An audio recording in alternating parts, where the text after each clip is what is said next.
téléspectateurs, bienvenue dans cette belle et grande émission par excellence. Tous les canaux de la seule émission qui vous plonge au cœur de l'actualité. Monsieur Sansara Mabokia Congolais, Mabokia Kino, Sika Bozali, la vie que vous a ébellé la façon possible pour nous la émission.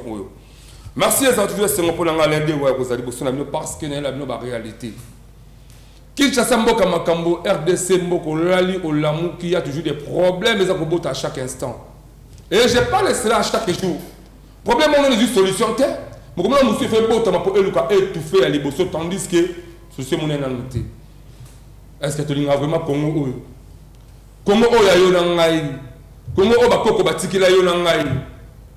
Est-ce que c'est vraiment important que nous la France? Est-ce que c'est important que nous la Europe, Amérique, Asie, Océanie? Tout le monde en Afrique, tout le monde en RDC. Pourquoi on va rouler la caille pour le payer bon mais on a besoin pour rouler la tête pour le bon sambo canabiso. Et ça a gâté que va continuer par banali colo chef de l'état ba mais ça va dire que bon ça yona ngai pe c'est quand zali. Atote que ça nguba. Ote que ça mabere, ote que ça kwanga. Ozala devoir ko ça comme la une partie on va payer sur la responsabilité wana de ce que zali ko vanda. Destruction à tout moment. Bomaka ko bebisa. On va mélanger na mutuka aux yeux au bois qui la balabala pour attendre qui a le langue et le bureau que ma cause va na rapport ka foule ko du la foule wala vous croyez que c'était chantier mobile en bas quand ayi ko toni sango to bugu mais c'est la ngaka to ayi ko toni sango na besoin pas on la bino et ça dit yo bois qui moko ya bois qui moko et comme 3 4 5 9 sali foule mobile mala yo na ngana to ko ba bénéficiaire et ba maladie aux ba bisika na ndenge yango sengeto linga Congo. To kanisa ke to banza comment eko bonga soki yona va te changer mentalité. To les gars mona ezaka émission o interpellera batu beaucoup plus na civisme. Interpellera tabi mutu so cela veut dire quoi? Bana même la décider ya mboka o bazo batu ba sini ba institution mboka. La biso population o tozana sena bango. Toza interpeller ya pour vivre un esprit à civisme. So on dit que yo zali ko gérer ba bien moko pour l'état ça est mon monter dans mon corps il faut ébiquer aux autres ba instruction papa va se gérer libé pour l'état ça est mon la monter dans mon corps parce qu'il y a pour permettre comment que les bosser mission na baramu surtout le mine de comme sur mon paya et puis ba bosser des missions oyo bi mo mesala kolanda aza musicien atika pe mboko kala malgré tout ça ba monsieur belé quatre émissions oyo. Maintenant, d'abord, vous découvrir, vous voyez, nous allons ensemble, parce que nous allons bien, mais vous avez bien été. Vous pouvez bien, ni la salle à capé, à Outiwa, puis à Zanani. Moi, je suis si ma micro est là, bonne santé. Kimia Zali, aux hommes, on a eu mon na Vandi, donc on a comme ça, Kolo Kimia. Voilà, caméra, on a tous les caméras, on a une émission, on a consacré, on a une émission, on a une émission, on a une émission, on a une émission, la lingi va découvrir tout le monde micro tout le monde voit et ça va aux anani au Outiwa. Bon ngai comme bon na pesna no ba fa na ngambote na monde entier surtout na Kenya. Bon ngai comme on a Elvis Lola nazali mwana ya chacun Lola ou azalaki musicien ya OK Jazz et puis papa kolut na ngai azalaki nani Frank Lassan, ou a laissé tomber. Mais ngai natika mboka mwakala, donc na Kenya, na sala musique na la Kenya. Nde lokola na yaki kin awa po na makambo ya kubongsa Pierre Tombale ya papa. Nde na monaki na leka awa na toleka na mbonda. Très bien. Pour bo découvrir ngapé. OK. Voilà. Otayi kombo ya papa, otayi kombo papa Kolutu, Farianda. Frank Lassan Fariala. Voilà. Ouais, il m'a laissé tomber, laissez tomber. Yeah, voilà. Tant qu'il m'a laissé tomber, il faut tirer Banzela moi déjà. Kala. C'est quoi mon Kala? C'est quoi Kala? Voilà, merci beaucoup là. Je suis avec moi Mboka Elvis Lola, Ozali musicien, guitariste, chanteur. Guitariste, chanteur. Très bien. Vous avez une orchestre depuis na Kinshasa. Bon, na Kinshasa, tu bandé na orchestre de quartier, Chokurumba, na Barumbu. Après, na Longoyana, na Kena Lingwala, na Eden Musica. Très bien. Eden Musica. Après, on a payé na Shockstar, ya suka wana, oya ba bave Germain bave Nzaya Asuka après na bimi wana na ke na wenge muzika o bazaki bango nyonso nanu 4x4 donc papa Simaro Lutumba ndati ndanga kuna boloko la pe orchestre mso Eden to zalaki na cop mo kende Kenya ça na tika kuna na kende Kenya. Donc au Kenya à partir du groupe Eden Musica. Si quoi Eden Musica on les ali wa.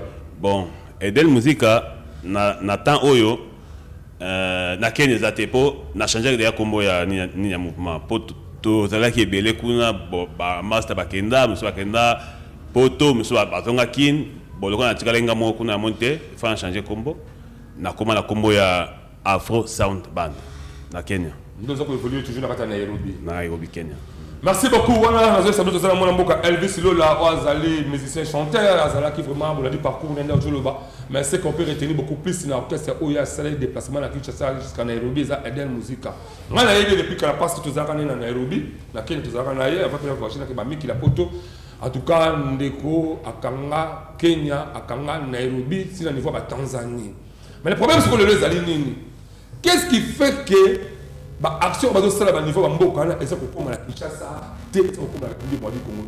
Nini o eza ko indisposé bino depuis Bokenda, depuis mo le Botika Kinshasa. Depuis 2000 hein? Depuis 2000 ans. Yeah. Le logo dit après c'est 22 ans. 22 ans, ouais. Voilà, vous avez trop jeune. Oui. Moi on a manqué vraiment. Bon, avant de la Kunate. Si c'est ça qu'on a, mais tu m'as rappelé Dubaï, tu es Thaïlande, mais l'orchestre, c'est les sièges dans la Catalogne. Non, Nairobi. Tant que ça va déplacement, ça va l'orchestre Mobimba ou bien oui, na orchestre Mobimba.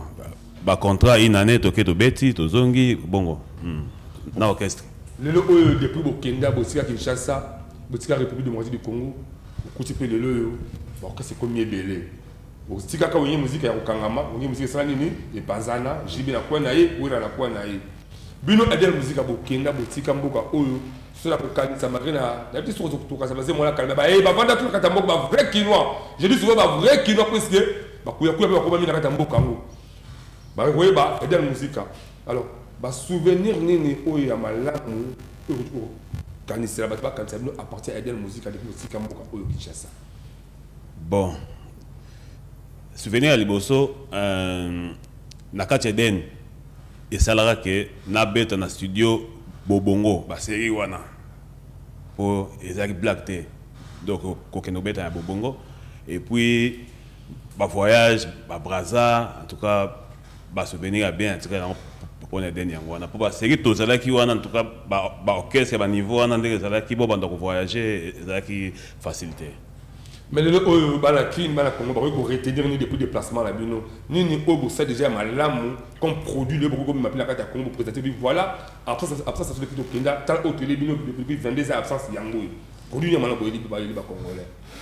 Ah oui, bon, au moins, Kenya Zali Congoté, mais, ndenge to memena ibango, kilting na biso ya Congo kuna, ndemutu, et ça là que, tout voyagaka to donc to la kisabango kiti na biso kuna na Kenya bon wana te akolo bani place wana nous voyons pas mal de ça tu sais mon culture na biso ndenge ya ko comprendre la musique congolaise ya wana ndé en tout cas oyo effort to sali donc na mboka libanda voilà do yangwana.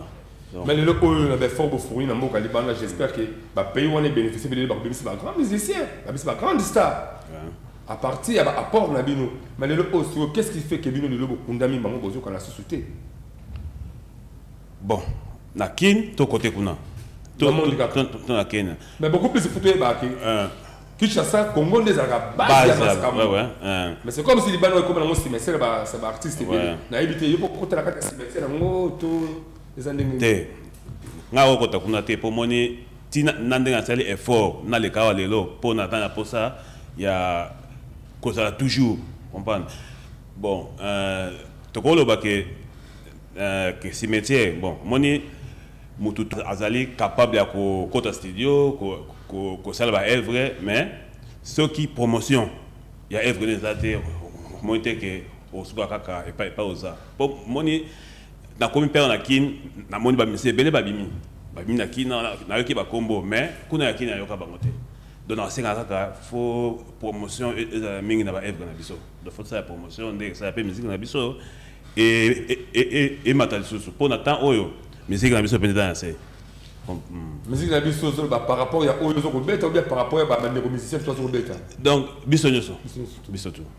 Mais ni tant que tu as ce que ça César c'est par rapport à quoi par rapport que il y a toujours ta musique malamu ou bien ezali ba mes attentes entre bino ba musicien bon nyoso wana kaka moni ba musique akala ya ba franco ba table ba zaki pena ba texte penda ya ya ba ko éduquer nation et puis ba arrangement ezaki penza oyo arrangement oyo ki penda boye mais musique alele komaraka kota donc mususu ayebi na été donc comprendre de monique musique un peu ezokita pour ndengo wana mais le temps yo tant que artiste munene aux appels na matoi faut yo kaka musique so tal nesikana constater que musique en ça fait okita na se maye to makasi ko pesa pour ko remonter panti wana.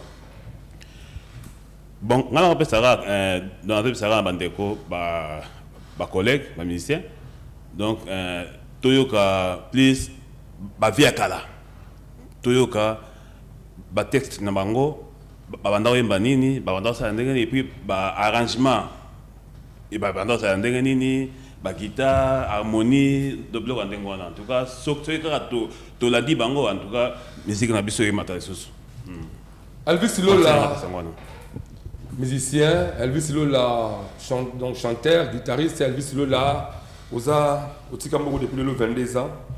Est-ce que oza a produit mo yeli biso le la katia Congo le ba Congo ba ko sango pour le but que voilà il a produit tel yango bo consommer yango.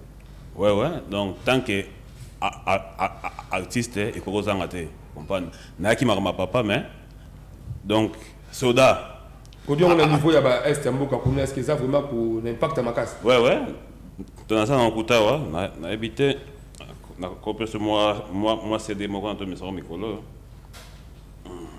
les vidéo j'espère les audio et puis na scène dans le clip moi ya générique après tant avant à Kenya na aussi ça ba c'est Kulacho et ça na Swahili to na Swahili cela veut dire quoi dans les moi la mboka David Ngibenga mon kebatala est vraiment ninga sali qui Kulacho. J'espère que Bandio Baluka va consommer Balanda Yango, Bamona Yango, c'est ça surtout. Yango, ils ont combien de titres? Je vois, il y a 6 titres. 6 titres. Est-ce qu'ils ont la participation à Bandio Baluka pour se mettre en musique depuis que les Baluka va star à Ménin, artiste Ménin, pour se mettre en musique? Bon, ils ont Nanjo Mokoana, Felipe Bezaze, Naembeli Venangamoko Boy, donc Tosali featuring na Shaingenge et puis na Lisha Chombo. Lisha Chombo, on a peut-être ceux qui ont chanté, on n'arrive pas Adolphe Dominguez, après, à y pas il y a Félix Oazé. C'est un niveau d'aérobine, on a besoin de malamu ya bisoka ba Congolais bazo soutenir bino par rapport à musique bazo betara de manière que vous progresser vous acheter parce que musique a le sans soutien déjà passé la éviter alors vous avez besoin soutenir nous favorablement beaucoup de maman bigabe ba soutenir ka bango ba belé ba fallu pour bazo betara bazo soutenir bango ba faire égola mais bino sur ça terrain wana comment est-ce que vous avez évolué bon la terrain wana bon monde ko de Kenya les pays mususu comprendre donc bato bazo ko soutenir biso ko na pays bato mboka wana kaka. Les Congolais basati. Bon, les Congolais basala qui mais le coup là Eric Mandala, Johnny Lopez, bon. Bon on peut azali, mais plus c'est Kenyan. Kenyan c'est vraiment c'est plus de la musique la musique la bien on monter maman quoi. Ouais. Si que le kota là nous dit que musique na faisait au kota là c'est est-ce que par où on a responsabilité. Les alliés quand pas musiciens ou bien ils n'allaient pas battre message au cabinet ou bien ils n'allaient pas battre au gouvernement. Bon, le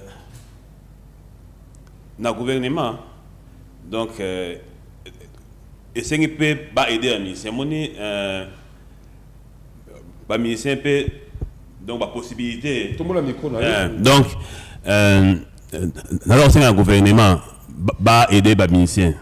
Pour mon ministère ça la nzembo ça est vrai mais ce que ma coquille zate pour eloko tout pour ebima pour baye ba mutu pour mutu ateka qui tire biso na mboka mususu esenga effort promotion bon so mboka ezate monte que mobulu gouvernement nalinga na senga omoni donc des photos tout ça ba idée moi tout ça mboka libanda tout monde appelle baninga nde bazo sala moni net ba compagnie ba phone hein net ba Airtel ba Vodacom ba ko sala rata ba zi ba chanson ba nzembo ya ba musicien ba tchang lokola ba ringtone hein la ringtone ba sonnerie bon c'est pas sonnerie monde que ce qui va servir ba bloc en dengwana dans une donc musicien on a na compte na ko tata ba $100,000 monter ko ça mutu à sa promotion à sa déplacement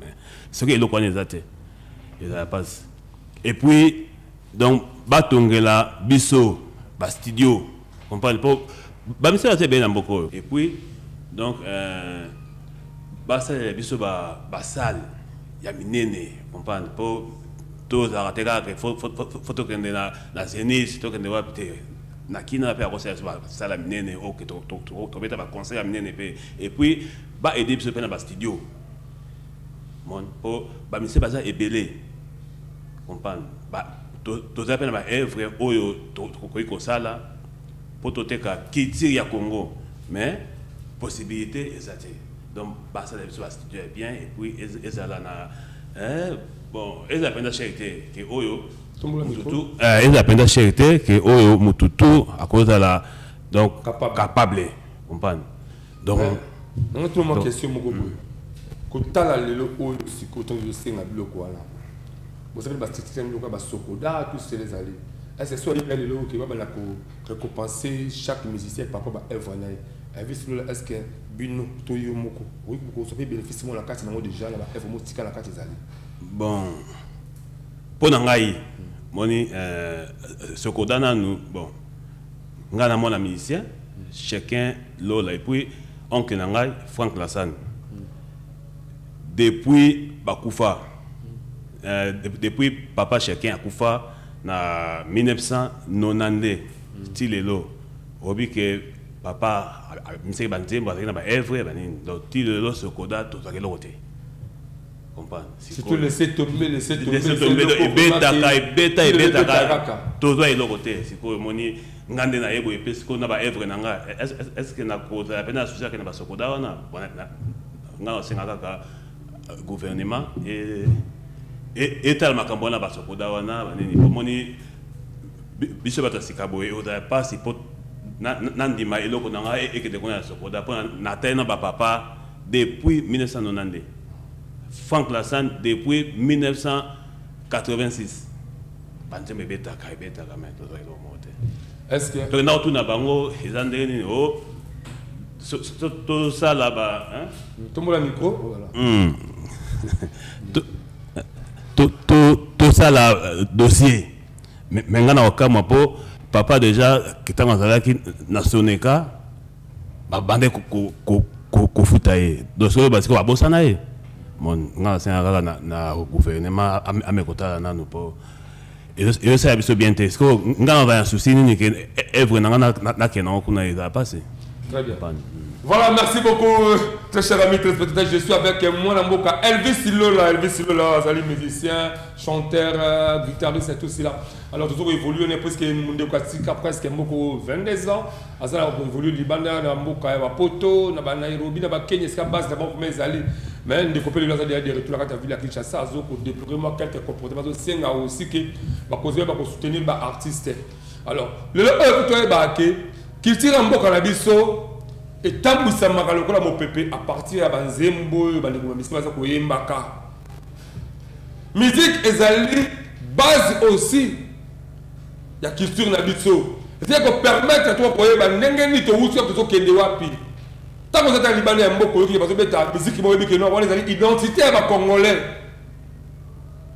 Mais musique qui wana c'est to kumba et permettre un niveau moqué mais parce que ça la musique elle va se retrouver. ndenge ozali bokozwi la kati ya entreprise bazofuta salaire na yo ndenge ozali ministre azokopesa yo lomea na yo ndenge ozali député ozozala yo esenge mpe bandeko baministre mpe aza mpe na facilité ya koganye oyo esenge na bango ndenge apesi bele moko abi bakosaloka biloko basonnerie en collaboration avec baentreprise oyo eloka ya bacommunication ya bamassacre et autres de tout cela de manière que permettre bango baévoluer kotonga bastudio ya bien kotonga basali ya malamu basali mo musique ezaka te kokobetaka na bazélite bapoto te tout cela ezali te ke avec bâton magique, toi Jésus fois qui t'a attendu non. Les alliés à la baille, les autres travaillent dans la situation beaucoup de beaucoup de ma qualité, c'est ça vidéo quoi là. Est-ce réellement que vous avez un projet ou non? Toi tu tires comme ça là quand vous devez dépendre de quand la boca papa. Après toi que tu lis comment est-ce que pour ceux qui ont un de conscience? Comment est-ce que pour ceux qui ont un de lingi Congo? Pour le Congo là bah œuvre na yango. Na ba acte na yango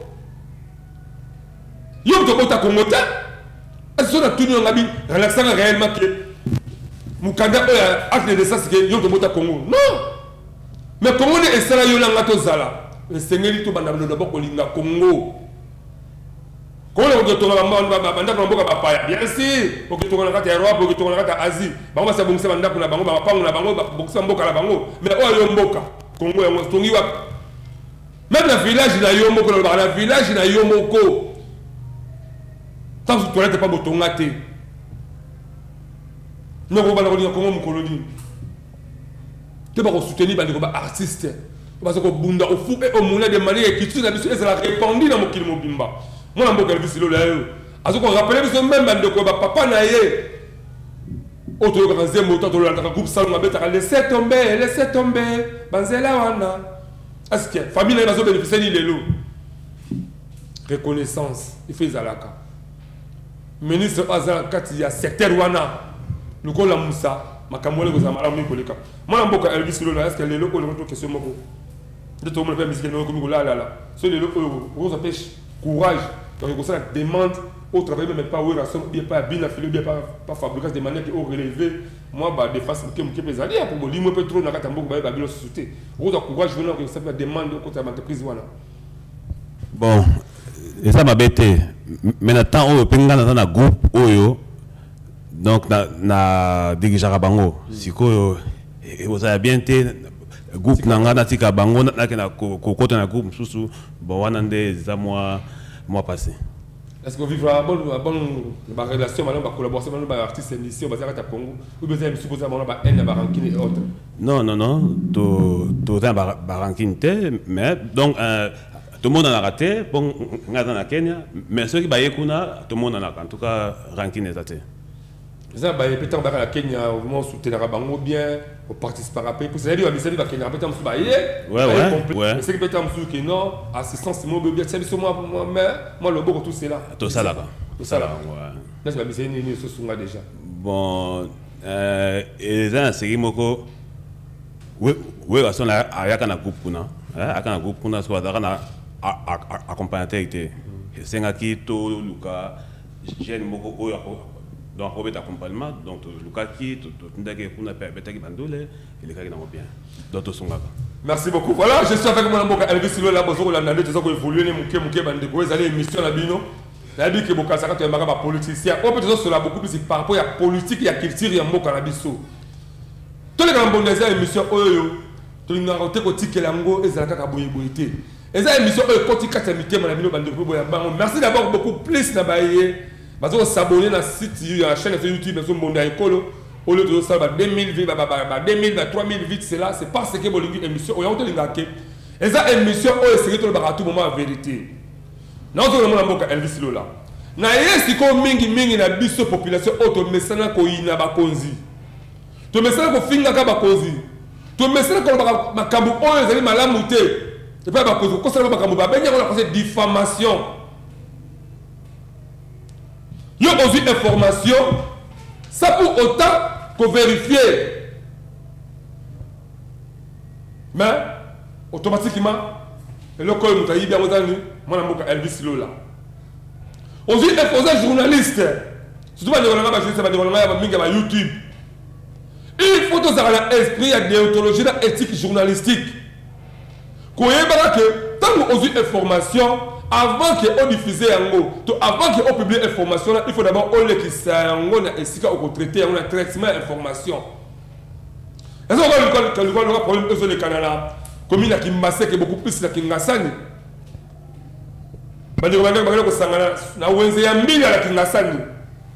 Que soi-disant marché wana était Kami,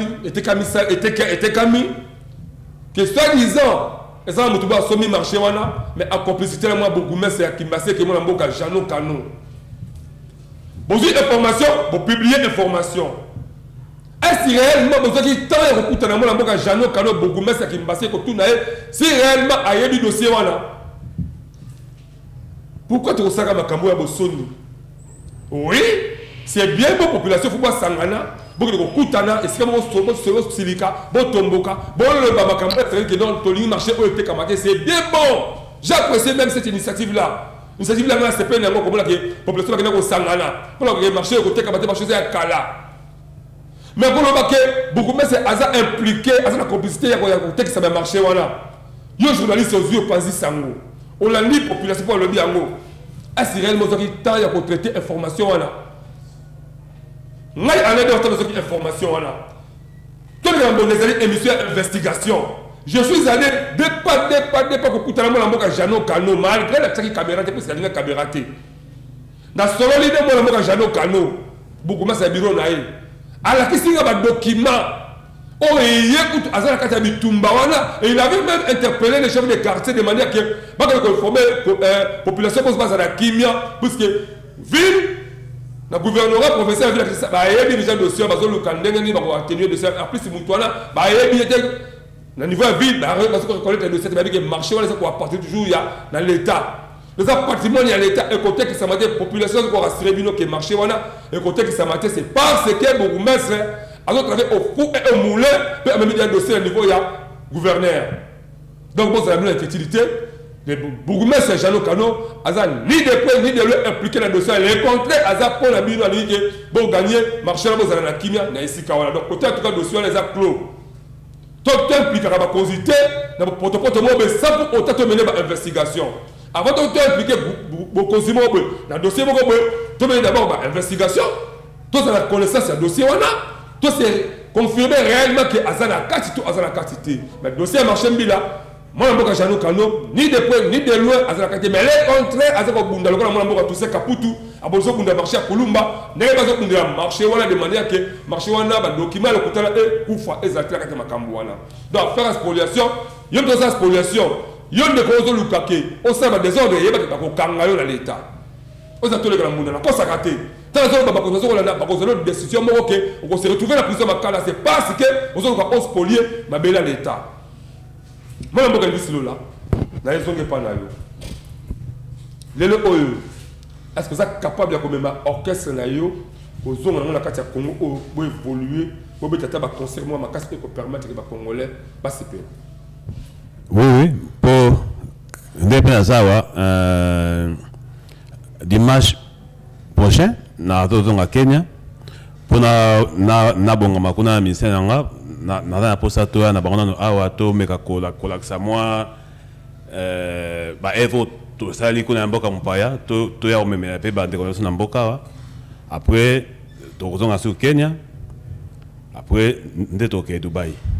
Aujourd'hui déjà quelques sponsors on va Congo on va Kini awa on va permettre que ba aider autopé ba de quoi mais c'est là pour sunga bino musiciens aujourd'hui de écouter les quelques-uns ba ko sunga déjà de manière que bozonga bon na zuité et puis na ko luka bango pour moni musapi moko ko elongité comprendre donc na posa la soutien il y a soutien na posa ba soutenir nga pona meko sala projet wana.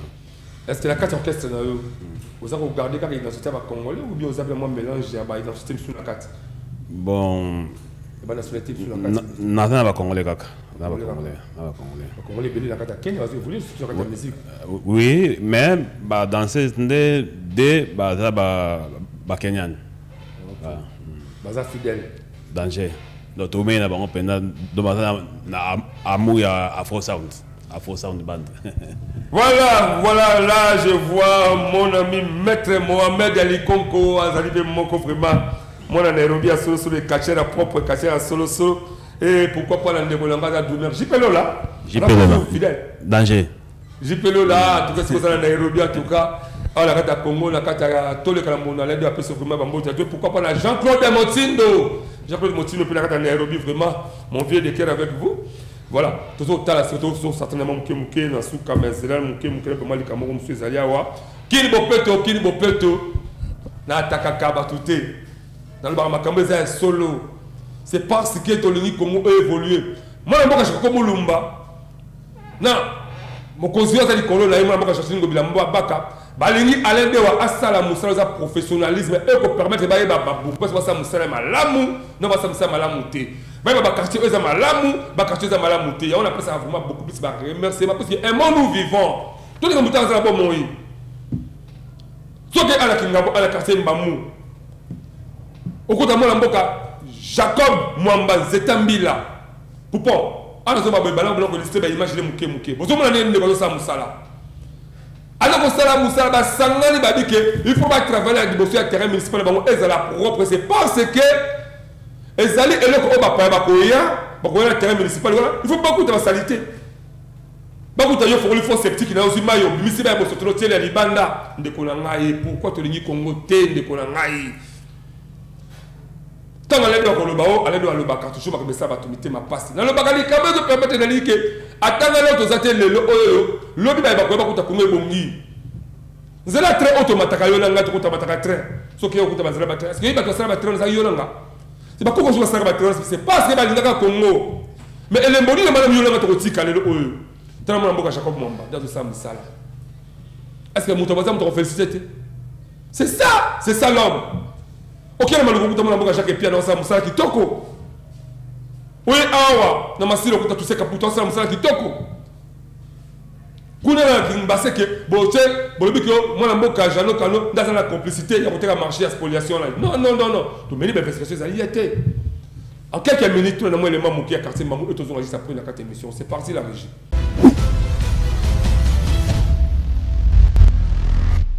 Bonjour monsieur le journaliste. Ngai comme ngai papa Mwamba. Zetambila na chef de quartier au Nambamu. Et le ezaki jour ya Kini Bopeto. Mission to benga bamu Bopeto. Il y a un peu de soutenir une vision, il y a un président de la République. Il y a notre gouverneur, notre vice-gouverneur, Soso Yambuka, notre bourgmestre, il y a un peu de Sangalelo, le chef de riz, le membre de la base, il y a un Zetambila, la base de Gabon Zetambila, il y a un qui constitue une vision. Pour tout ça, carnivore. Il y a un homme de carnivore. Et comment il bouche? Ils ont les catés, ils ont permis l'intérêt municipal. Mais ils ont propreté. Il y a un lieu de décider de chef de riz, un comité de base, et de tout ça, c'est la compte Mamou Pet. Les lots Bambayao, Bambaye les lots pour la Bengi Bangwa. Tous les poules qui ont un quartier news, dans les bailleurs construits, ils sont dans compte du quartier Bamao. Il y a un to sepeli, tous les depuis 6 heures. Il y a un salon. Tous les bouchers, mon zoom, sont au Longoliango. Puisque tu reviens à pousse, autant de gageants, autant de l'oignon soir. Pour te rendre compte, il te bengo yo, Mbamou Bopet. Si ma vision est chef de l'État, si notre gouverneur, notre gouverneur, c'est notre bourgmestre, qui est notre chef permanent. Au bout du papa, tu as envoyé ça soutien, tu as pas notre bourgmestre, après ça, tu vas pas où, ni tout ça, le côté. En tout cas, dans ce bel magasin, de votre présence, après, ma conjointe, ma chérie, ma yaka, la matrice, ma yaka, Anthony Binoboto, le président, Binoboto, Awa, ils ont des actions. Ils sont regardés jusqu'au temps depuis 6 heures. En train d'entendre Mingi, Bango Bazawa, Bazaba, responsable, il y a un côté de Bango Bamoni de Basepelia. Tous là, il est dans la ligne Bimbo. Tous là, côté, il y a une personne police, et tout, tout ici, prochainement, il faut commencer à nous dire. Pour semaine passée, ça y est, avenue Mopende, une grande avenue. Nous travaillons dans l'équipe de sol. En tout cas, chaque samedi, ils ont ça, il y a 10 chefs d'État.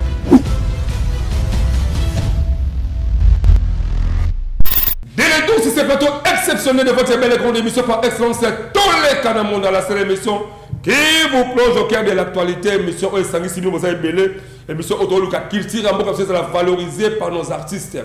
Qui tire en boca, au moins en boca, Ogesia Mungi, Mitakwen, Azoloba, chaque instant, il faut te valoriser qui tire dans l'issue. Batiki Congo, Baké Moussika, na Walikale. Na Walikale Moussika. Pour la Luka. pour valoriser Kitinabiso, pour la codification de la règle coutumière et la succession au pouvoir. On va connaître deux chefs, deux, trois chefs. Surtout un élément au Mouké.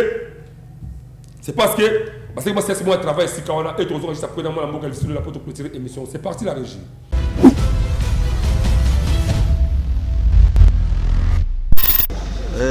C'était une réunion d'échange où ils voulaient qu'on comprenne les différentes lois qui existent et que pour les chefs coutumiers, il a pu insister sur le fait que donc il voulait faire comprendre à chacun des chefs coutumiers qu'il y a les lois qui existent à travers d'abord le statut particulier de chef coutumier, c'est la loi 010-015 du 25 août 2015. À part ça, il a parlé d'émission de chef. À part l'émission de chef, il a insisté sur ce que doivent faire les familles régnantes en désignant les chefs coutumiers. Il nous a donné aussi les devoirs et les obligations. Il a insisté sur les incompatibilités des chefs coutumiers, donc c'est que le chef peut faire et c'est que le chef ne peut pas faire. Là, il a insisté surtout sur le point que le chef coutumier est apolitique. Et il a aussi insisté sur le fait que les chefs coutumiers doivent être désignés par la famille régnante et pas le contraire. En tout cas, en résumé, c'est ce que moi j'ai appris aujourd'hui. Alors, Non, à Walikale, il faut plus parler des politiciens qui s'immiscent dans l'exercice de pouvoir de la CCRCC. Donc, vous savez que nous approchons les échéances électorales à venir, si bien que chaque député, chaque politicien voudrait avoir un chef qui pourra le soutenir dans les campagnes à venir. Mais à ce qui concerne les pouvoirs coutumiers dans le secteur de Wanyanga, ce n'est pas la première fois que les conflits existent. Dans toute société bien organisée, les conflits ne manquent pas. Il y a des conflits au sein des familles, il y a des conflits à caractère... il y a des conflits lorsqu'il y a les décès de chefs, la succession pose problème. Et il y a également les conflits, il y a quelqu'un qui avait été écarté auparavant et que lui, il trouve le moment venu pour revendiquer son pouvoir. En fait, je demande de la voulu avoir changer avec la coutumière sur la diminution et sur le fonctionnement territorial de la RDC. C'est ainsi que nous avons cette séance-là où j'ai expliqué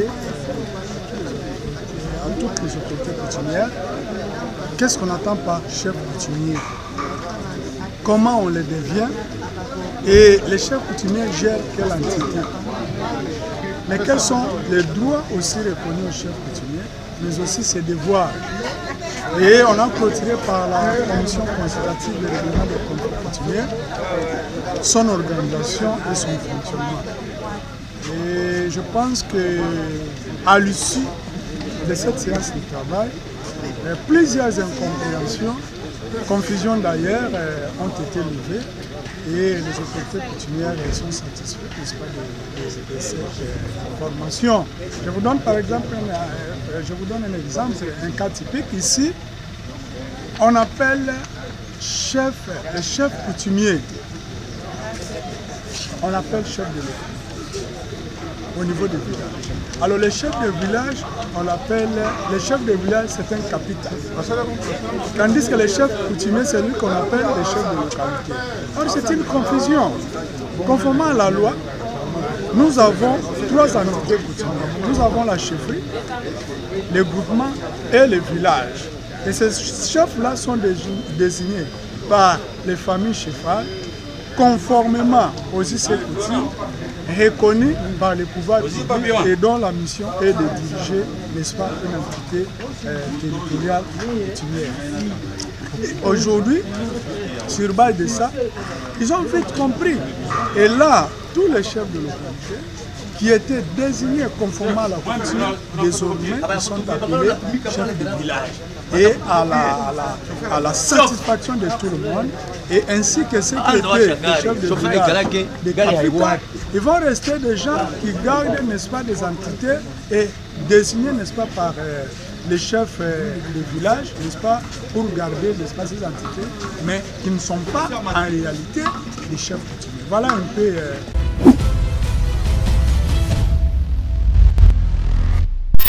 Merci beaucoup David Nguyen, l'élément qui tourne autour de l'Andawana.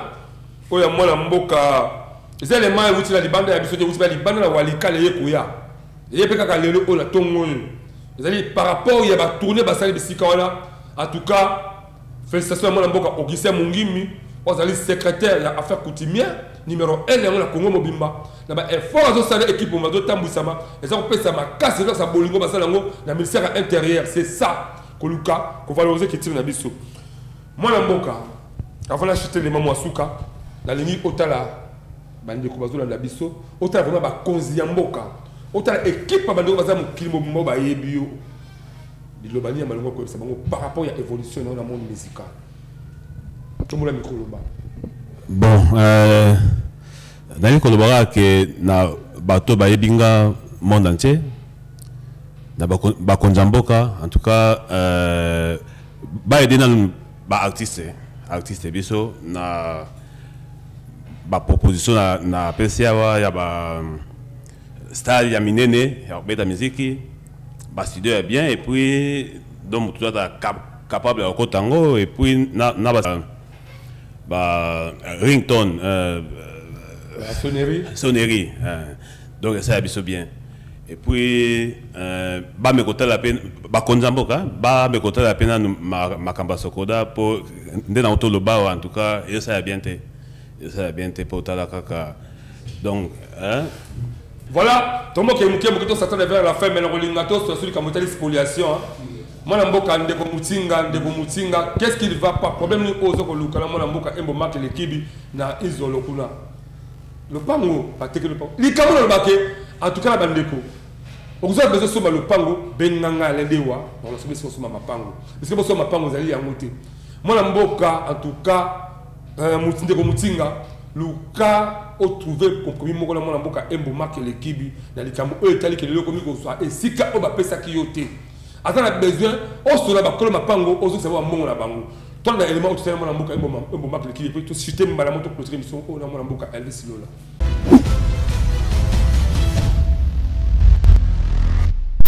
Mutinga ayaki tanangai na mboka na ngai injolo na ferme data na ngai na teglaki deux parcelles ya zwaki mukolo la ngana kina kozwa mbongo tukokuta na cadastre na mikonga na mwana nga gode oki Mutinga yaki na tongo à côté pas conservateur ngana ye na bureau chef de service na vandi na mwana nga gode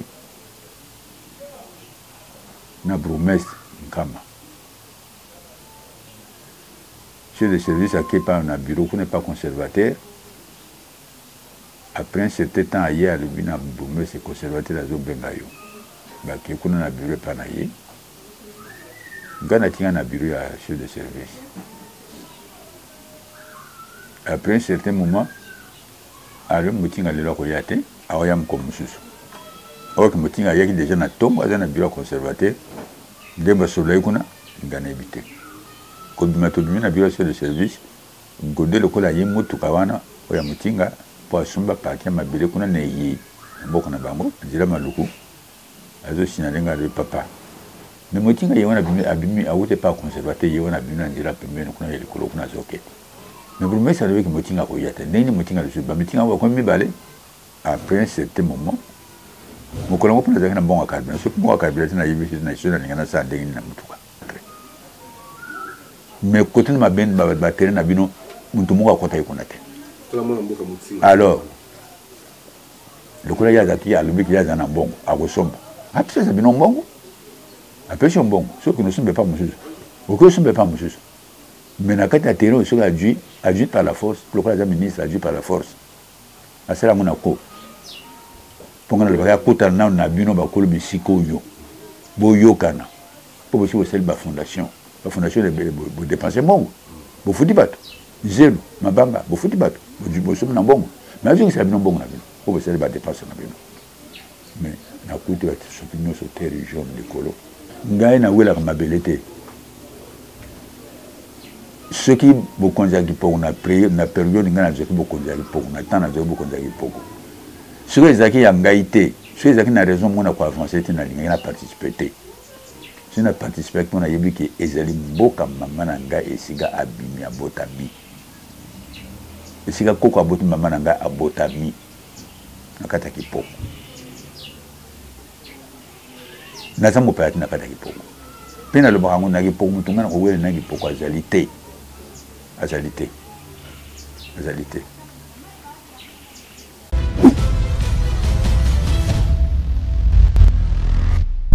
Moi mboka mutinga moi mboka ndeko mutinga en tout cas Luka solution zo na sika wala Elvis Lola pourquoi na suka émission oyo na lingi yo le basuka okilizo la biso na zala mona mboka Elvis Lola za musicien chanteur guitariste avant d'arriver à lobby à qui non ça va voir gêner ba poto partout le loyer a besoin que to valoriser musique na biso et bana mais yé pe na ndenga musique ne pa yé pe na moi quelqu'un le quoi na moi lingi et yo kana et bana entre autres yango oyo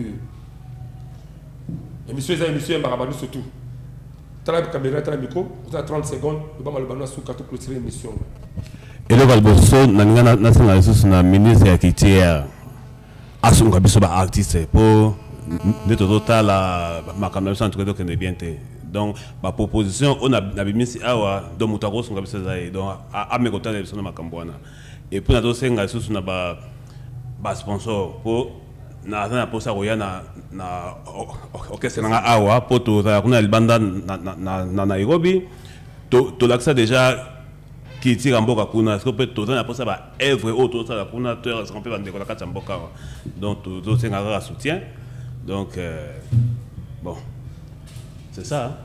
Voilà, merci beaucoup la note de l'émission j'espère que tu as mon balasima mais n'a pas ça peut tant na roya n'a pas ça musicien pe awa d'autant on a na le kaka awa na tous les kalambonda ouais donc bokoya po to ça musala. Merci, c'en est fini. Merci à Benjamin Kilunga, David Ngie, Scotty, Henri, Scotty, Komari, Kolo, Ziko Mayamba et pourquoi pas DG Easy, c'est Bakouka. Nous sommes arrivés au thème de cette belle et grande excellence. Tous les kalambonda, les la présentation. Je vous retrouve prochainement dans un autre numéro. Jusque là, restez branchés. Si les restes du programme de Absi Télévision. Bye.